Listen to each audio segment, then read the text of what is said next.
Eu convido você a abrir sua Bíblia em Atos, capítulo 13. Atos, capítulo 13. Esse será o tema da nossa meditação, o texto da nossa meditação nessa noite. O tema já está aparecendo para você aí, ouvindo e participando. Esse é o nosso convite.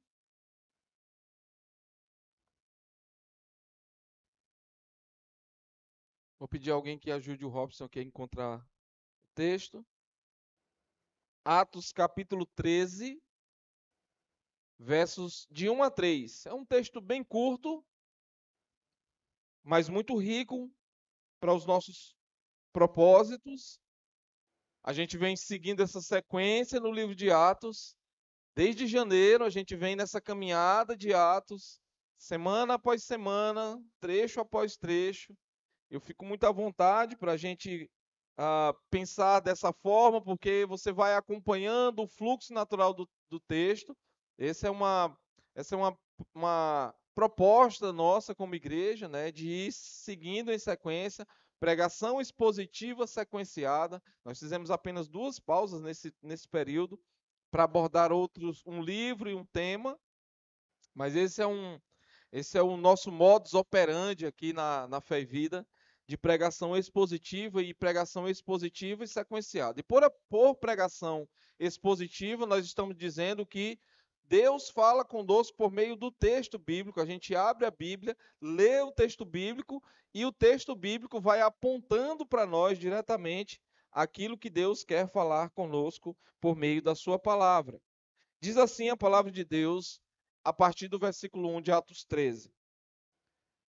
Na igreja de Antioquia havia profetas e mestres: Barnabé, Simão ou Simeão, chamado Níger, Lúcio de Cirene, Manaém, que fora criado com Herodes, o tetrarca, e Saulo. Enquanto adoravam o Senhor e jejuavam, disse o Espírito Santo: Separem-me Barnabé e Saulo para a obra a que os tenho chamado. Assim, depois de jejuar e orar, e puseram-lhes as mãos e os enviaram. Vamos orar mais uma vez? Curva sua cabeça. Pai, diante de nós está a tua palavra, infalível, perfeita, eterna palavra. E nós te pedimos, Senhor, que mais uma vez o Senhor fale a nós por meio dela, que o Senhor aponte aquilo que o Senhor mesmo deseja que nós saibamos por meio desse trecho, que ele venha de encontro e que nossos corações sejam um terreno fértil para receber tua palavra e que o teu Espírito possa transformar o nosso coração por meio dessa palavra e nos levar, ó Deus, então, a mudanças significativas em nossas vidas. Eu oro muito grato por esse privilégio, em nome de Cristo, nosso Salvador. Amém. Amém. Há algo no coração humano, irmãos, que sempre buscou um sentido maior. Em todas as épocas, todos os povos e culturas, o homem olhou para o mundo tentando entender seu propósito. Por que estamos aqui? O que realmente move a história? O que dá coerência, o que dá sentido à existência humana? Uns buscaram respostas na razão, outros buscaram e buscam respostas na arte, outros na própria religião. Mas no fundo, irmãos, todos perguntam a mesma coisa: há algo que torne a vida digna de ser vivida? Por que vivemos? Qual é o motivo da nossa existência? E é justamente aí, irmãos, que o evangelho entra. Porque o evangelho não é apenas uma mensagem moral. O evangelho não é um código religioso para tornar pessoas melhores. O evangelho, ele é o anúncio de que Deus entrou na história para restaurar tudo que se perdeu. Não apenas indivíduos, mas a sua criação, a própria criação de Deus.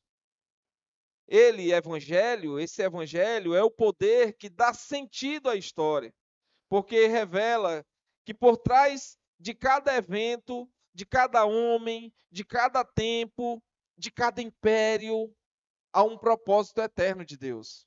E esse propósito é reconciliar consigo todas as coisas na pessoa de Cristo Jesus, nosso Salvador.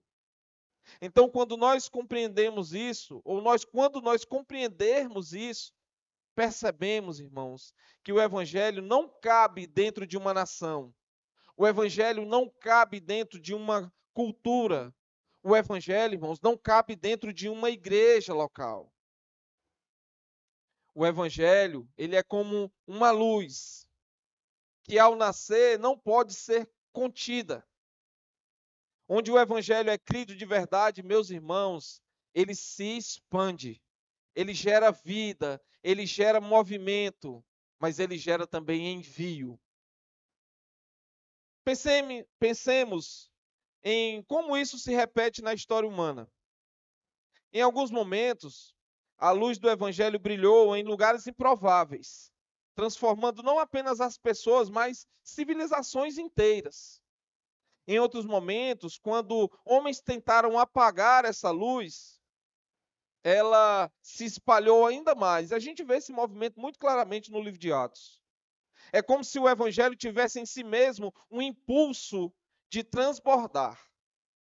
Ele não pode ser guardado. O evangelho, ele precisa alcançar. O evangelho precisa avançar. O evangelho precisa seguir. Enquanto eu pensava, eu lembrava de um filme. E esse filme ele passou ali nos anos 80. O nome do filme é A Missão. O personagem interpretado por Robert De Niro, ele é um mercador de escravos. Vai aparecer a imagem dele aí. Que após cometer um assassinato, ele é consumido pela culpa. E ele carrega nas costas, ali puxando, é a imagem que aparece para você, uma rede cheia de armas. O símbolo lá do seu passado. Até que um missionário o conduz até uma aldeia indígena. Vai passar essa imagem também para você. E é ali, em silêncio, que aqueles que haviam sido vítimas libertam ele. Eles cortam a corda, literalmente, e sua bagagem de ferro cai no abismo. Aquela cena, irmãos, ela é um retrato visual do Evangelho. Um homem liberto e imediatamente transformado em alguém disposto a servir e a ir. O Evangelho, irmãos, não é apenas. Acredito que tem uma terceira mensagem, uma imagem, não sei se já é essa. O Evangelho não apenas salvou aquele homem. O Evangelho enviou aquele homem. E é isso que sempre acontece, irmãos, quando o Evangelho é genuinamente recebido.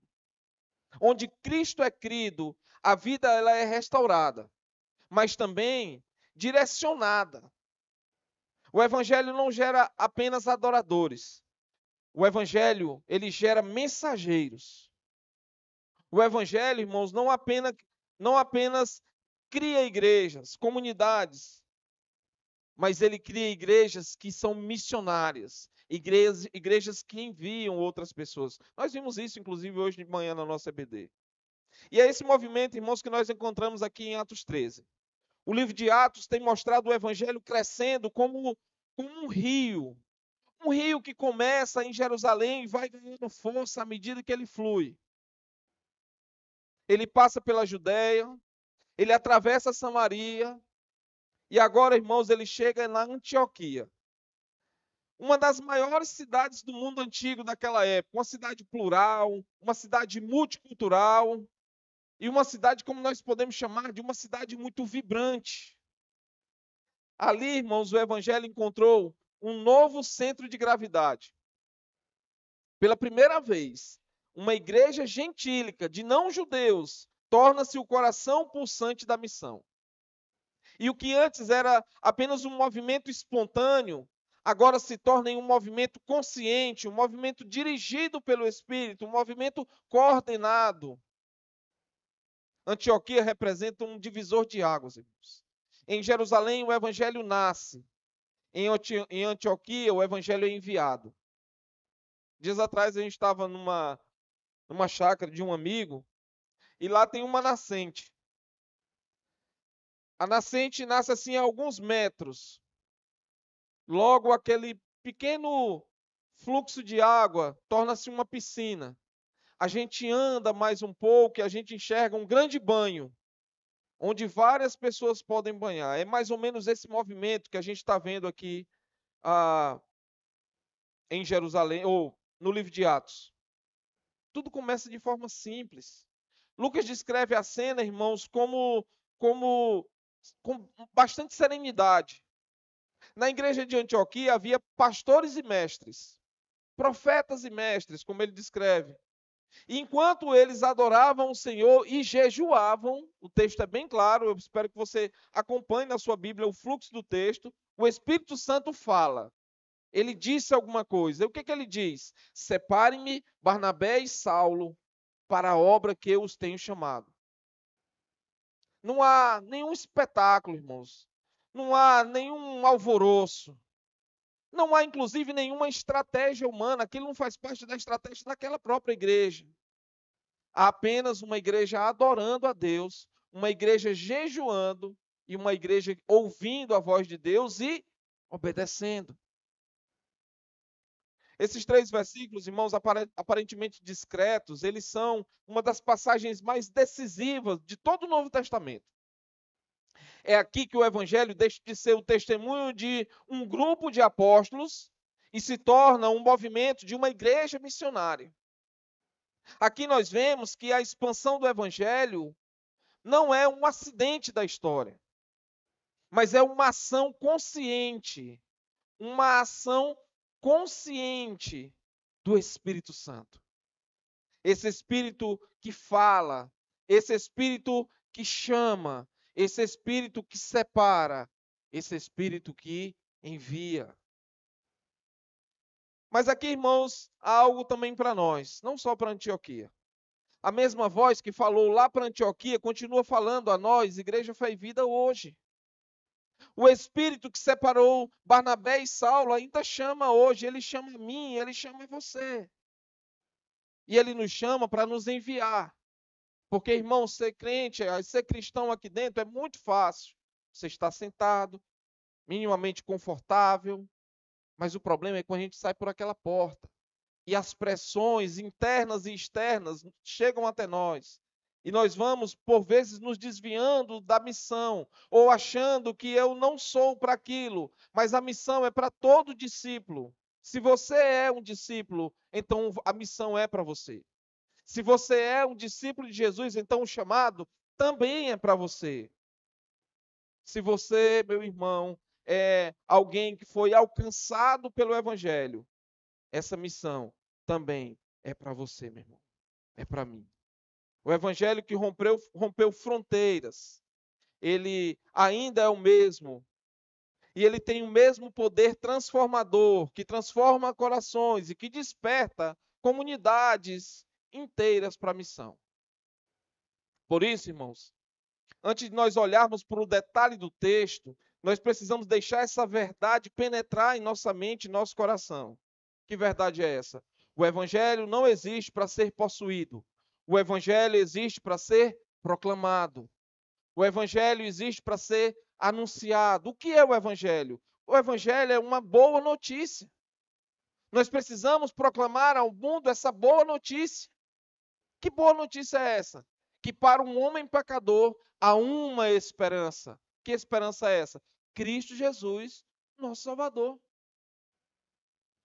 É esse evangelho que nos atingiu um dia quando nós, como Paulo disse aos Efésios, estávamos mortos. E ele nos atingiu. Quando nós não merecíamos, ele nos atingiu. Quando nós nem o queríamos, ele nos atingiu. E agora, nós devemos responder ao Evangelho proclamando esse mesmo Evangelho a outras pessoas. Deus não nos salvou, irmãos, para nos manter confortáveis. Ele nos salvou para nos envolver na sua obra redentora. A igreja de Antioquia, irmãos, é um retrato vivo disso. Uma igreja que se coloca em adoração diante de Deus, que ouve a voz do Espírito e participa do movimento que atravessa a história e chega até nós. Você pensa sobre isso? O evangelho que chegou até nós, só chegou até nós por causa dessa igreja lá. E aí nós podemos pensar na nossa grande ideia, ela está aí no seu boletim. Essa frase simples, pequena, mas que tem a intenção de sintetizar tudo que nós vamos ver em todo o nosso texto, está aí no seu boletim, no espaço aí que tem os pontos da pregação. Diz assim a nossa grande ideia: a igreja é conduzida pelo Espírito a participar da expansão do Evangelho. A igreja é conduzida pelo próprio Espírito a participar da expansão do Evangelho. E aí nós vamos, em 3 pontos, irmãos, dissecar esse pequeno texto, e a minha intenção é persuadir você a partir da exposição dele. Diz assim, o nosso primeiro ponto: uma igreja edificada pela palavra e enriquecida pela diversidade de dons. Olha o que diz o versículo 1. Na igreja de Antioquia havia profetas e mestres: Barnabé, Simeão chamado Níger, Lúcio de Cirene, Manaém, que fora criado com Herodes o tetrarca, e Saulo. E a gente vê, irmãos, inicialmente a beleza de uma comunidade moldada pela palavra. O versículo 1, ele nos conduz ao coração da vida comunitária da igreja em Antioquia. Lucas não começa falando de estratégias, da influência ou das conquistas daquela igreja. Mas Lucas começa o trecho falando de seus homens da palavra, de seus pastores, dos pastores daquela igreja. Ele menciona profetas e mestres, 2 funções fundamentais para a edificação do corpo de Cristo. Antes que a igreja pudesse ser missionária, ela precisava ser madura. E a maturidade, irmãos, não nasce do entusiasmo, mas ela nasce da formação contínua na verdade de Deus, da transformação contínua pela palavra, do ensino, da pregação da palavra. Irmãos, nós aqui temos poucas agendas, os irmãos sabem disso, mas cada uma delas tem como ponto central a pregação da palavra. Isso tem um porquê, isso tem um propósito. Na igreja primitiva, irmãos, os profetas eram aqueles que, movidos pelo Espírito, aplicavam a palavra às situações concretas. Eles interpretavam os propósitos de Deus no tempo presente deles. Os mestres eram os que instruíam com muita profundidade, com muita clareza, com muita verdade, de forma sistemática, e eles conduziam aquele povo ao conhecimento sólido das Escrituras, do que eles tinham escrito naquela época. O Pentateuco, Salmos, parte das profecias, e o que eles tinham vivido recentemente, caminhando, andando e ouvindo os ensinos de Jesus. Lá em Antioquia, irmãos, essas 2 funções coexistiam em harmonia. Eles trabalhavam em harmonia, e o que nós já podemos ver aqui é o que eu já venho falando aqui na igreja, é a pluralidade pastoral. Nós vemos aqui um grupo de homens unidos para pregar o evangelho. O evangelho não saía apenas de uma pessoa. O evangelho ele era ensinado para a igreja por várias pessoas. Nós sonhamos com isso aqui, irmãos. Eu sonho com isso, ter homens dividindo o ministério pastoral comigo, a liderança dessa igreja comigo, homens que têm funções que eu não tenho, homens que têm habilidade que eu não tenho, e é nessa pluralidade, é nessa junção, e nós vamos ver isso já já. É nessa união de forças que o evangelho é ensinado com mais potência para a igreja, e capacita você, e capacita nós mesmos para o envio, para a missão. Para a missão. Essa combinação, irmãos, ela revela uma verdade essencial. O Espírito não fala em contradição à palavra que ele mesmo inspirou. Onde há uma igreja cheia do Espírito, há uma igreja profundamente bíblica. Uma igreja profundamente versada nas Escrituras. Uma igreja que ama o ensino.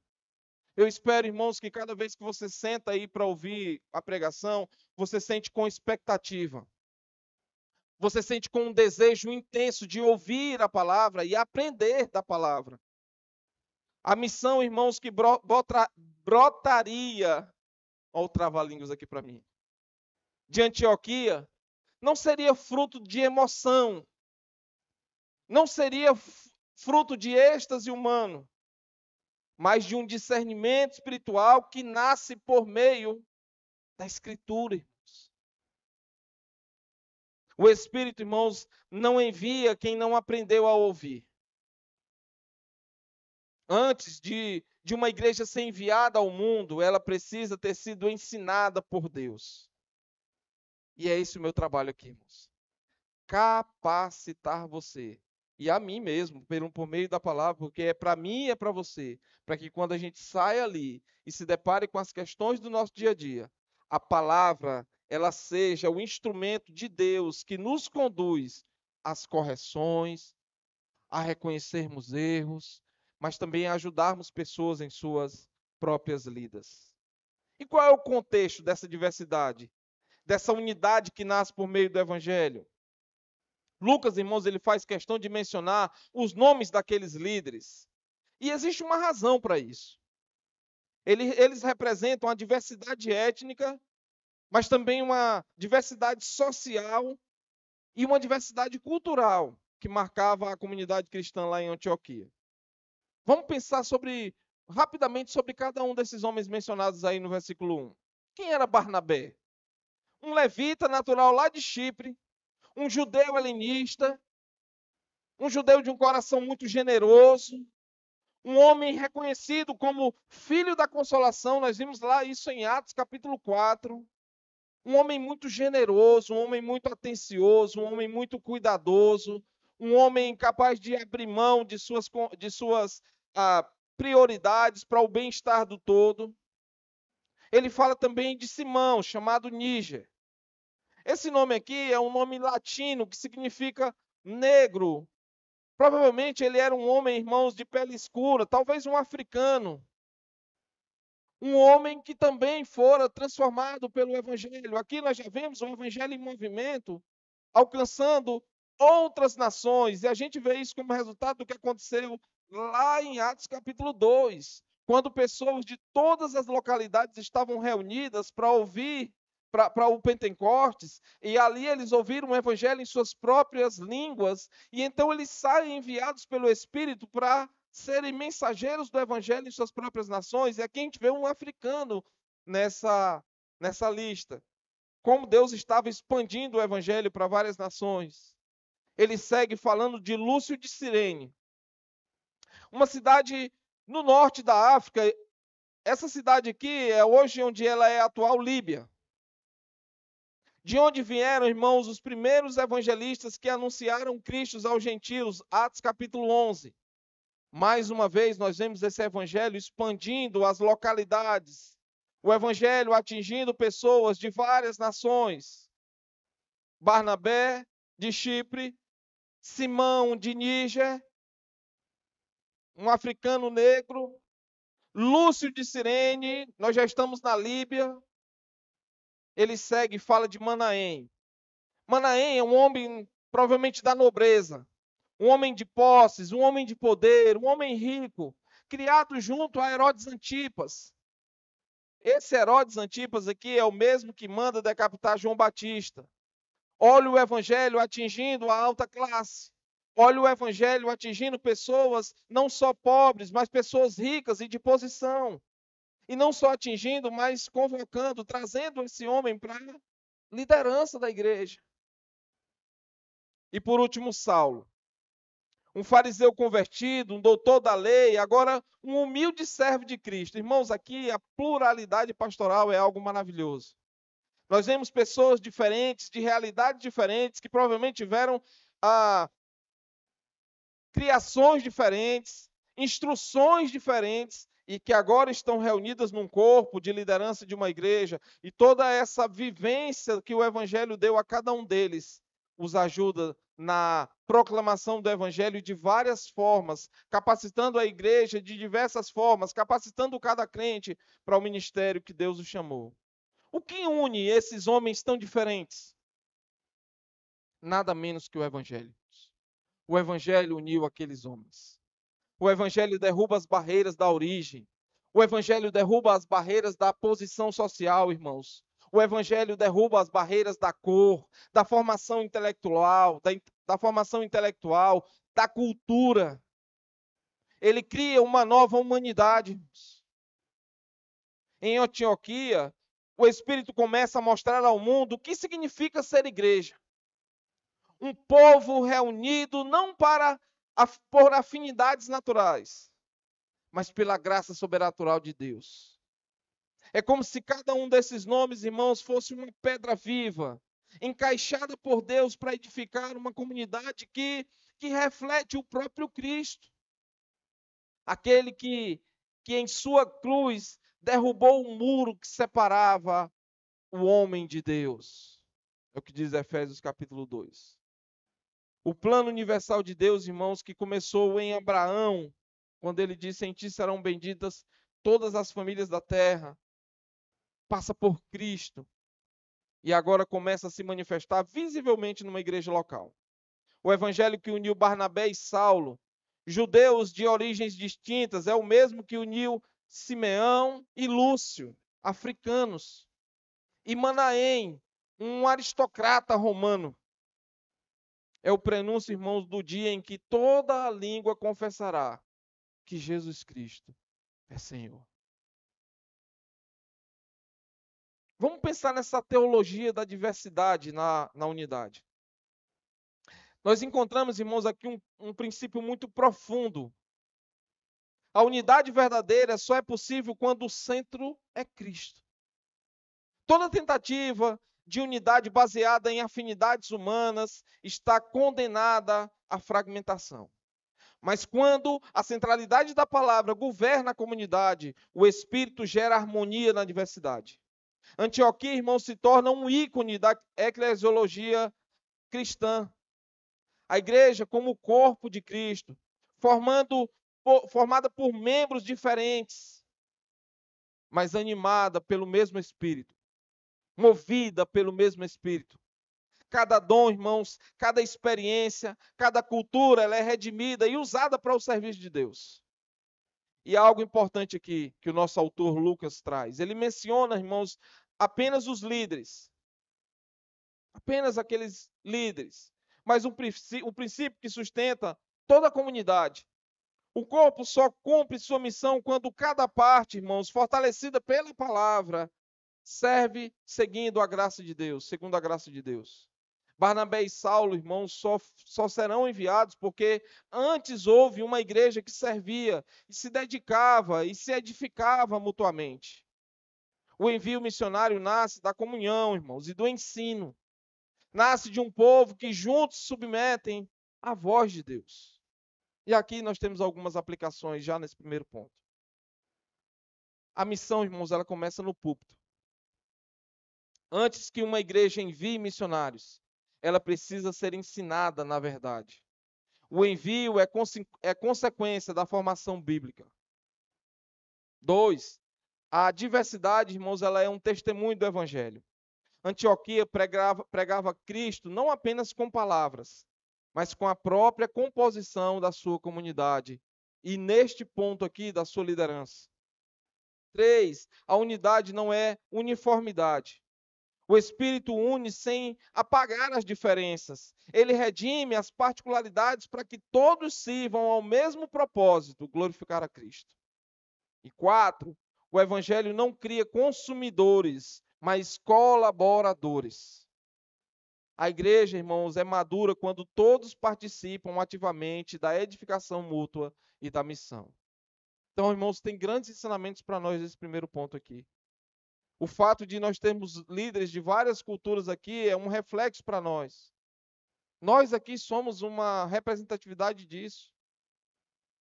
E nós precisamos aprender com isso e prosseguir a missão com isso.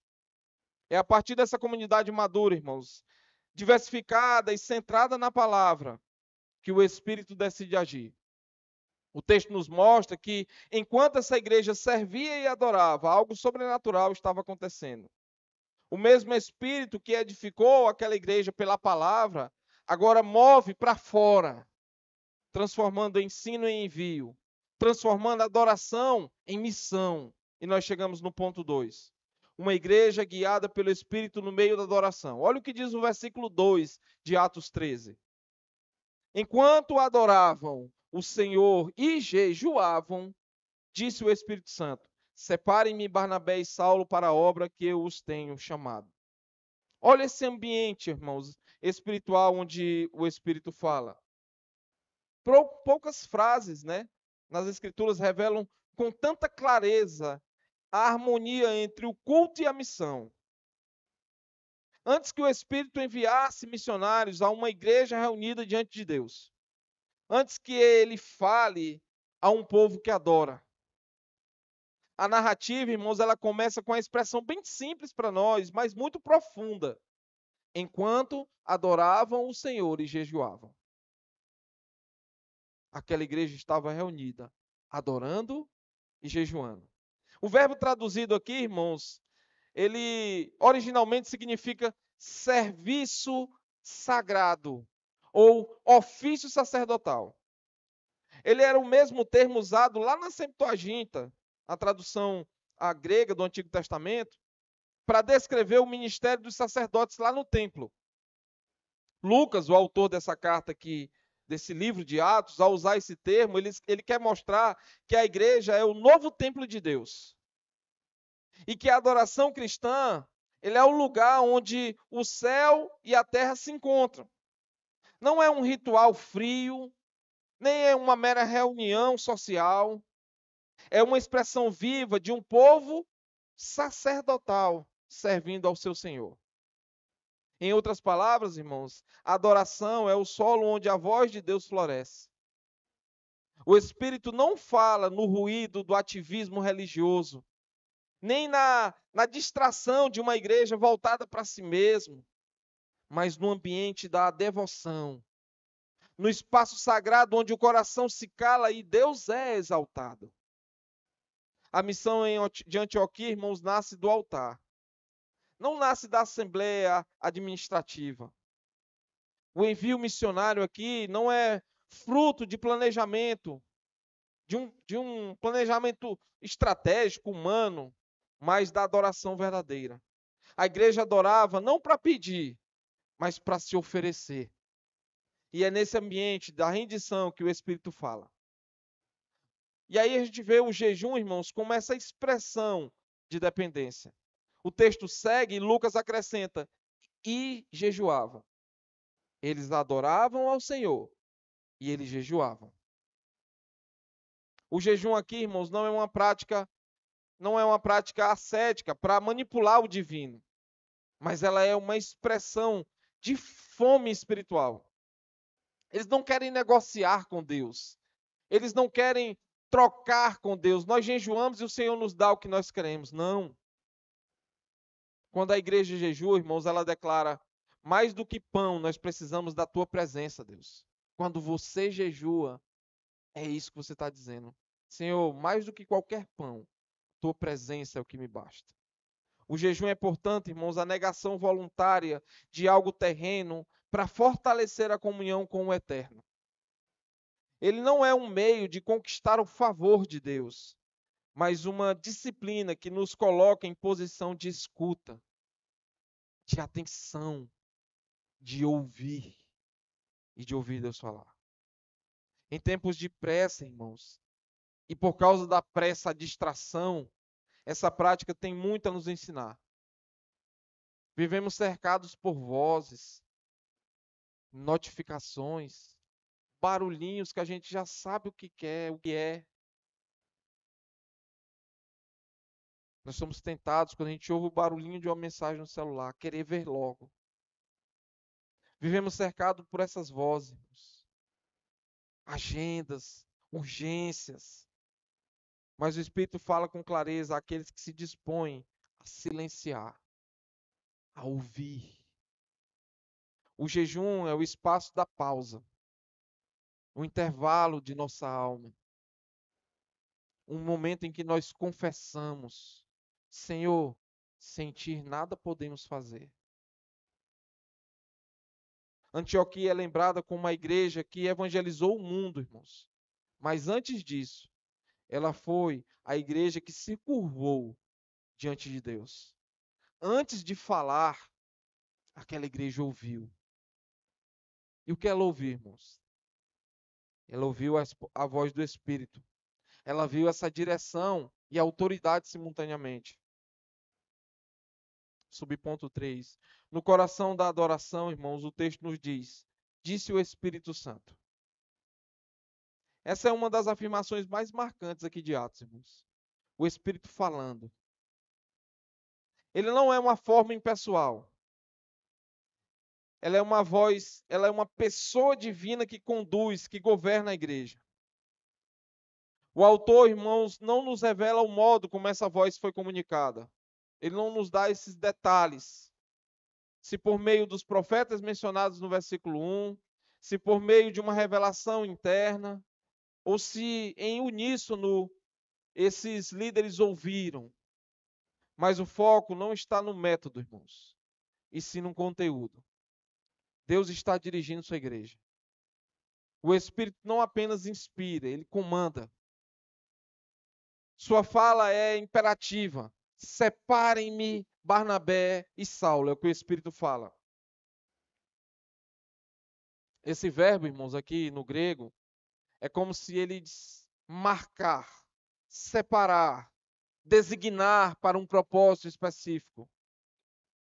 É o mesmo termo usado, irmãos, lá em por Paulo, lá em Romanos capítulo 1, versículo 1, quando ele diz para nós lá, separado para o evangelho de Deus, falando dele mesmo. Aqui, em Atos, irmãos, o Espírito está tornando a iniciativa missionária, ele está tomando essa iniciativa missionária. Ele não apenas abençoa o que a igreja faz, ele determina o que a igreja deve fazer. A missão não é fruto do desejo humano, esse desejo humano de se expandir, mas da ação soberana de Deus de enviar. Repare também, irmãos, essa voz passiva, quando ele diz assim, para a obra que a tenho chamado.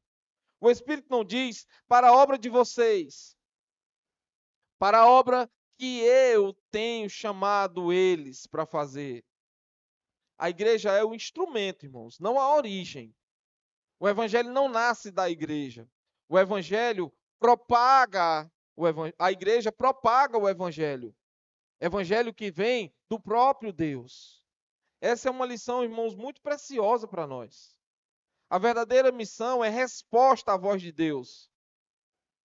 Ela não é um substituto para a sua presença. O evangelho é a voz do próprio Deus. Toda ação missionária que nasce do impulso humano pode até ser bem intencionada, mas só a que nasce do altar ela é eficaz. E qual é a relação entre adoração e missão, irmãos?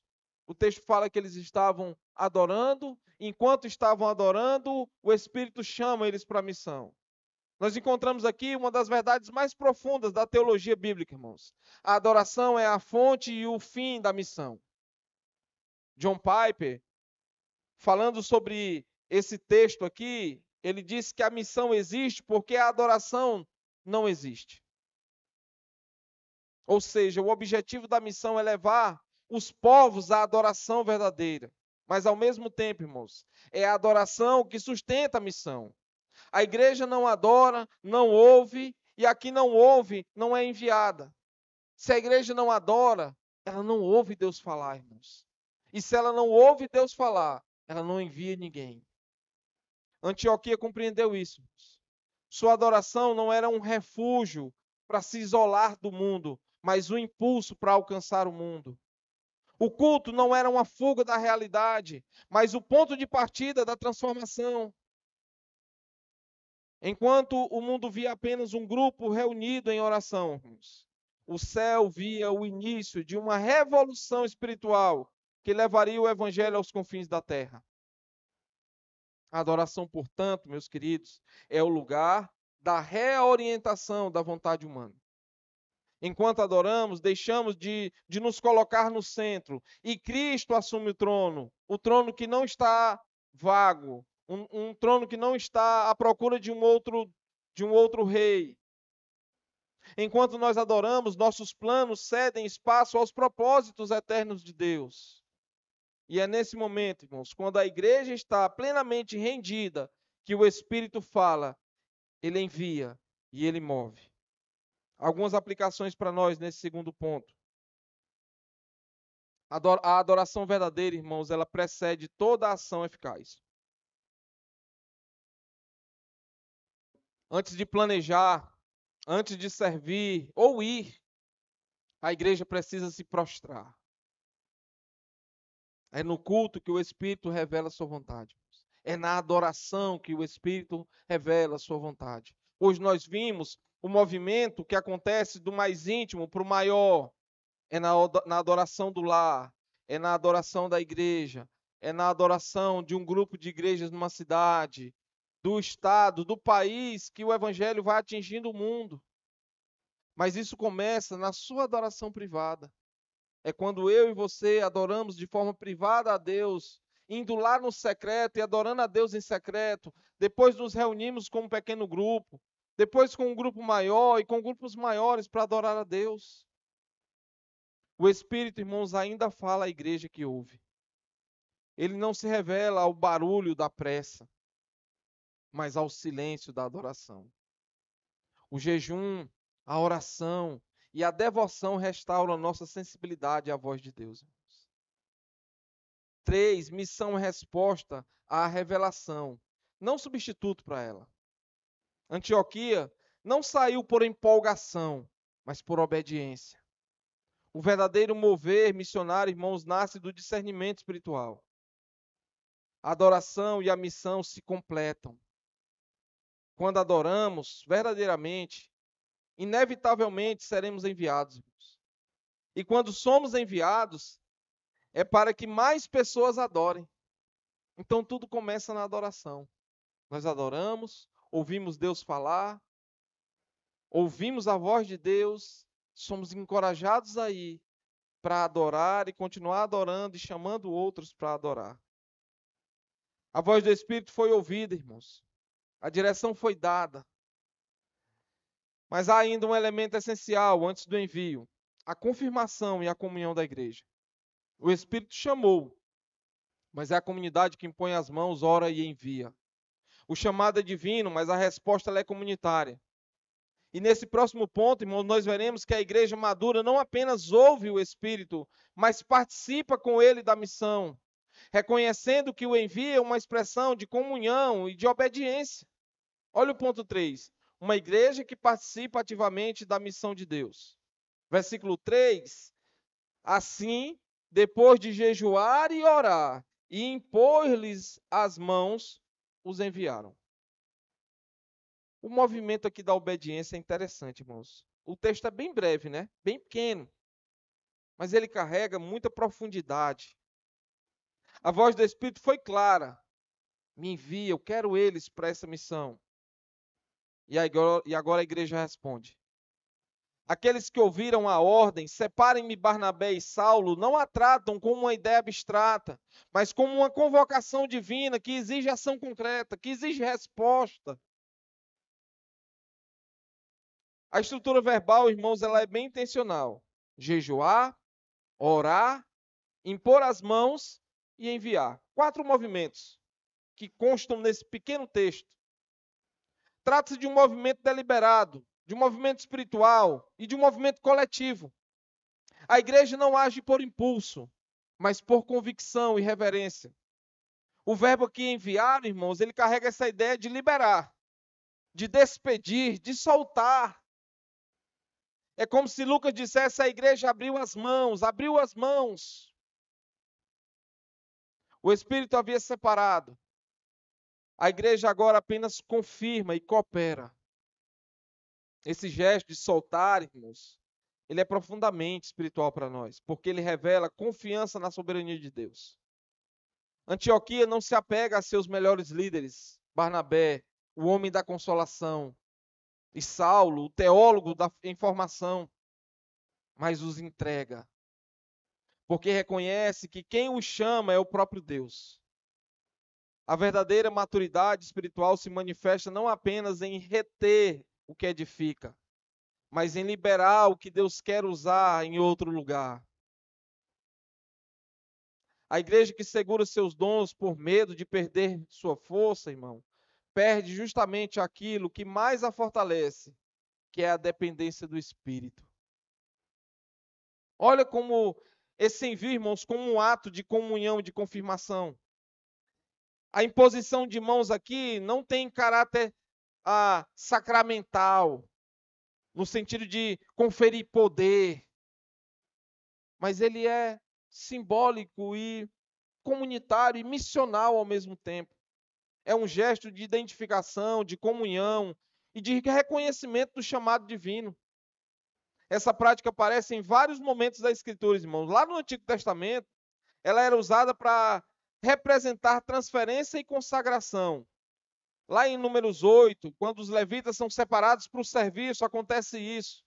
Aqui no Novo Testamento, irmãos, ela carrega o sentido de aprovação e bênção. Atos capítulo 6, 1 Timóteo capítulo 4, vai falar sobre isso. Quando a igreja de Antioquia impõe as mãos, irmãos, sobre Barnabé e Saulo, ele está dizendo para eles: nós reconhecemos o chamado de Deus na vida de vocês. Nós participaremos desse envio. Nós caminhamos juntos com vocês nessa missão. Não era uma despedida fria, irmãos, mas uma comunhão viva. A missão, ela não é uma jornada solitária, irmãos. É um prolongamento da adoração em comunidade. Os que vão e os que ficam compartilham a mesma vocação: tornar Cristo conhecido. Essa deve ser a razão do envio, irmãos. Tornar Cristo conhecido. Não é tornar minha comunidade maior, não é tornar, não é querer só para dentro, é querer para fora. Assim, a imposição de mãos, irmãos, é o elo visível entre o divino e o humano, entre o celestial e o terreno, entre a voz do Espírito e a resposta da igreja. E a gente vê, então, esse envio como obediência. O texto termina dizendo simplesmente: os enviaram. Mas por trás dessa simplicidade está a grande virada da história. Até esse ponto aqui no livro de Atos, irmãos, a missão se expandia de forma circunstancial, muitas vezes motivada pela perseguição, mas agora a igreja envia por intenção, irmãos, por obediência, por visão espiritual. Antioquia se torna um modelo de uma igreja missionária por vocação, não por reação. Ela entende que a missão não é um departamento, mas é a própria razão de ser da igreja. Deus não criou a igreja e depois lhe deu uma missão, irmãos. Ele criou a missão e, para cumpri-la, formou a igreja. Por isso, toda comunidade verdadeiramente cristã, ela deve se ver como parte do movimento que começou aqui em Atos capítulo 13. A história de Atos capítulo 13, irmãos, é o início daquilo que continua acontecendo hoje. Cada igreja local, irmãos, é chamada a ser Antioquia em seu tempo. Ouvir, discernir, consagrar, enviar e sustentar. Qual é o custo dessa obediência? Enviar Barnabé e Saulo não foi fácil, eu acredito, irmãos, para aqueles irmãos. Eles eram os líderes mais influentes. Eles eram como se fossem colunas daquela igreja. E, no entanto, aquela comunidade os entrega alegremente, irmãos. Porque eles entendem que a obediência é mais preciosa do que a estabilidade. O evangelho sempre avança a custo de desconforto, né? Custando o conforto. Nenhum movimento missionário é possível sem desprendimento, irmãos. Desprendimento de pessoas, desprendimento de recursos, desprendimento de tempo, desprendimento de controle. Antioquia nos ensina que o maior gesto de fé de uma igreja não é construir um templo, mas abrir as mãos. Toda vez que a igreja envia, ela revive o próprio gesto de Cristo, irmãos, que foi enviado pelo Pai e se entregou pelo mundo. O envio missionário é, portanto, uma participação na entrega de Deus. Quando Antioquia impõe as mãos, irmãos, é como se ela repetisse, em pequena escala, o amor do Pai que envia o Filho. Ou o amor do Pai que envia o Filho. A missão nasce da Trindade, irmãos. O Pai envia o Filho. O Filho envia o Espírito envia a igreja. Cada envio é, portanto, uma extensão da comunhão eterna de Deus. Algumas aplicações para nós desse ponto aqui, irmãos. A igreja é parceira ativa na missão de Deus. A obra é divina, mas o instrumento é humano. O Espírito fala, a igreja responde. O envio missionário é o encontro entre a soberania de Deus e a obediência do seu povo. Lembra disso aqui? Soberania de Deus, responsabilidade do homem, tudo caminhando junto. 2, a obediência missionária exige desprendimento. A igreja que deseja ser útil precisa aprender a abrir mão de pessoas, abrir mão de recursos, dinheiro, recursos pessoais, para cooperar com o reino. Porque mais importante é o reino de Deus. A comunhão, ela confirma o chamado. Nenhum chamado autêntico existe isolado da comunidade. É a igreja que reconhece, é a igreja que confirma, ela abençoa os seus servos, os servos de Deus. E 4, o envio é parte da adoração. Adoração que não resulta em obediência é emoção, irmão, sem consciência. E sem consequência também. Antioquia adorou, ouviu, orou e enviou. Essa sequência ainda define a vida saudável da igreja hoje. Os 3 versículos de Atos 13 aqui, os 3 primeiros, irmãos, parecem bem simples, mas neles está contido o DNA de toda a missão cristã. A partir de Antioquia, o evangelho atravessaria continentes. Ele enfrentaria impérios. Ele desafiaria culturas para transformar o mundo, irmãos. Tudo começou com uma igreja que adorou, ouviu e obedeceu. A mesma voz do Espírito que ecoou em Antioquia continua falando hoje. A questão é, a igreja ainda está ouvindo? Nós ainda estamos ouvindo, irmãos? Ao olharmos para esse início aqui, nós vemos um retrato vívido, irmãos, de uma igreja viva. Não uma igreja que apenas fala de Deus, mas uma igreja movida por Deus. Uma comunidade que, enquanto adora, ela jejua e ora, ela é surpreendida pela voz do Espírito. E esse Espírito envia aquela igreja a cumprir o propósito eterno do próprio Pai. O evangelho que começou em Jerusalém, irmãos, percorreu a Samaria, chegou em Cesareia e agora está prestes a atravessar o mar. E o faz não por estratégia humana, mas porque o Espírito conduz. É o Espírito que toma a iniciativa, é Ele quem chama, é Ele quem separa, é Ele quem envia. A igreja de Antioquia, irmãos, ela é um lembrete de que o evangelho não se limita às fronteiras que nós criamos. Ele não é uma propriedade de uma cultura, de uma etnia, de uma tradição. O evangelho é o poder de Deus que rompe muros e constrói pontes. Ele transforma perseguidores em pregadores, como aconteceu com Paulo. Judeus em missionários aos gentios, como aconteceu com Barnabé. Fariseus em servos de Cristo ressurreto, como aconteceu com os africanos, mencionados no nosso texto. E quando a igreja entende isso, irmãos, quando ela se curva diante do senhorio de Cristo e se abre em direção ao Espírito, algo soberano acontece. Ela deixa de ser um fim em si mesma e se torna um instrumento nas mãos de Deus. Antioquia não reteve seus melhores líderes, mas ela os entregou. Ela não se apegou ao conforto da presença de Paulo e Barnabé. Ela se entregou, irmãos. Ela os entregou. Irmãos, o texto nos mostra que a verdadeira espiritualidade não se manifesta apenas em experiência pessoal, mas na disposição missional. O Espírito Santo nos enche não para nos entreter, ele nos enche para nos enviar. Por isso, irmãos, uma igreja cheia do Espírito nunca é estática, ela nunca é parada.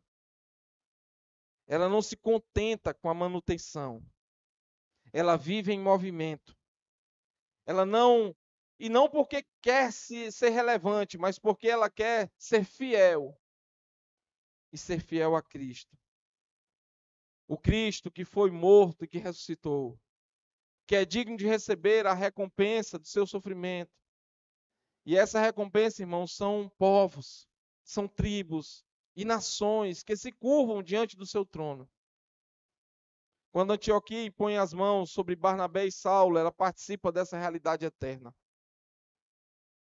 E quando nós oramos, irmãos, ofertamos, enviamos e obedecemos, nós também participamos. A missão não é um departamento da igreja. Ela é o batimento do coração de Deus através da igreja. Que sejamos, irmãos, uma igreja que adora profundamente, que ora intensamente e que obedece prontamente. Que o nosso culto produza envio. Que nossa adoração gere movimento. Que o nosso jejum produza sensibilidade. E que o Espírito continue se separando, chamando e enviando. Não apenas missionários para lugares distantes, irmãos, mas cada um de nós, a mim e a você, para que o nome de Cristo seja exaltado e a glória de Deus se manifeste entre as nações. Para que o mundo saiba que Jesus é Senhor e que não há outro nome dado entre os homens pelo qual seremos ou somos salvos. Amém?